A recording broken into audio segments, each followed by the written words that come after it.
I already told you that we have been going through the development of literary criticism.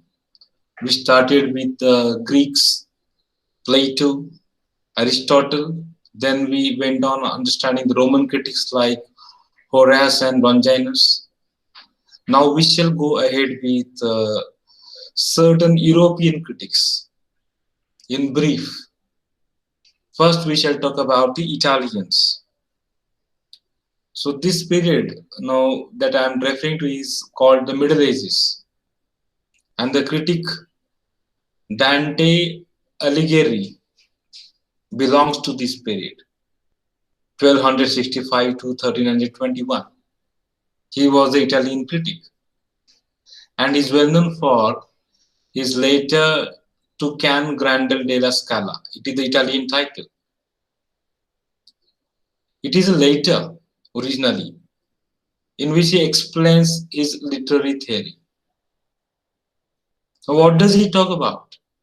His main concepts include the language spoken by the people, which is called a vernacular, is an appropriate and beautiful language for writing. Now, this is exactly opposite to the views of Horace and the other critic just now we talked about, Longinus. Dante Alighieri thought that the language used by ordinary people, that is the vernacular, is an appropriate and beautiful language for writing, just like romantic critics. So we can see that this is a kind of romanticism. Allegory and symbolic language, techniques used in religious writing, can be used in secular works. That's what he felt. And he's well known for his the Divine Comedy.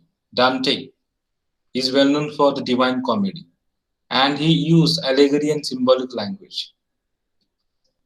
Okay, and he thought that these techniques used in religious writing can be used in secular works as well, and he did it.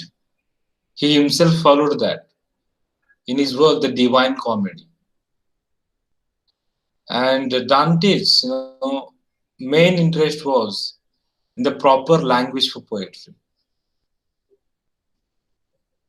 So his ideas related to the common tongue, common language, language of common people, became an acceptable means of expression in literature.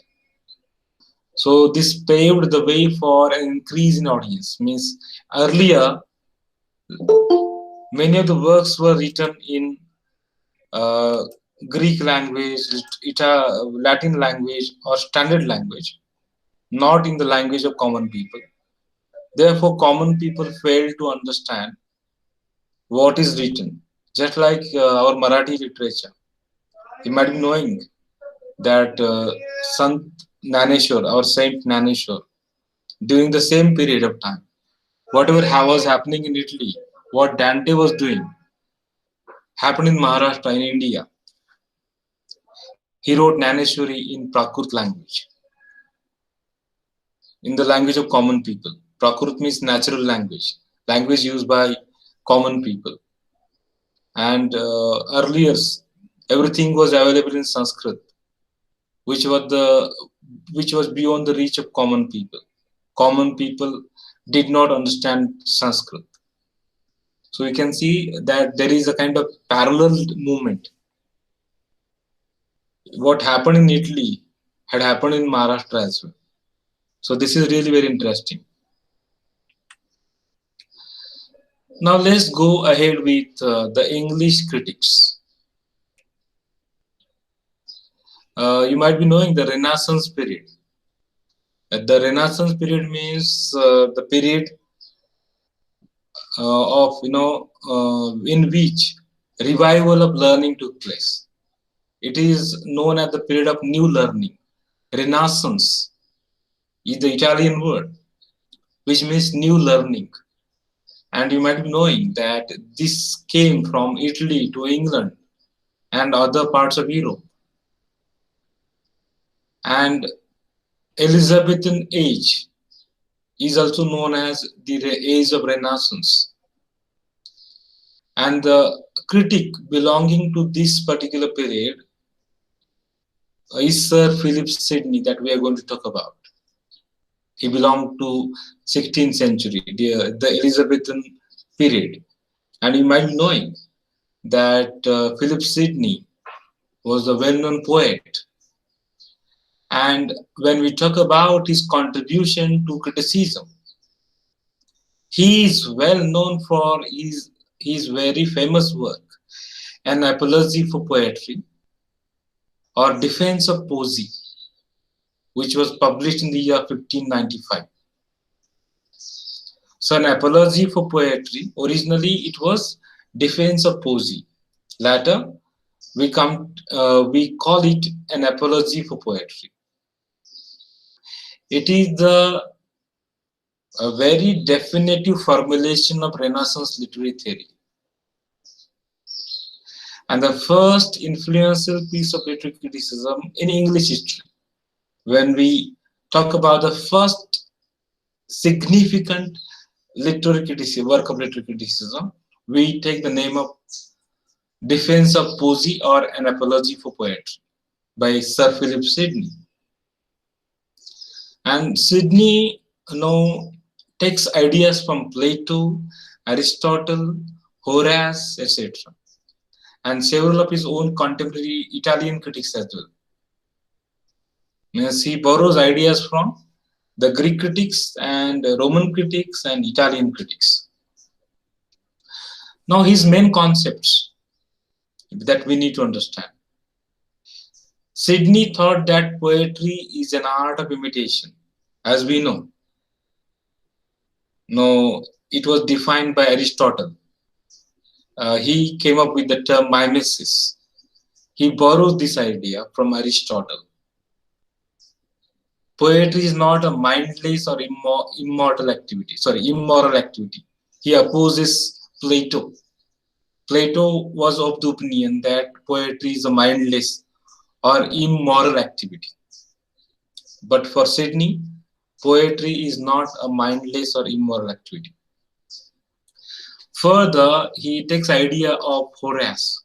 Horace is well known for his view that literature should aim to teach and delight. So poetry's chief concern is to teach and delight. That was Sidney's opinion. Further, following Aristotle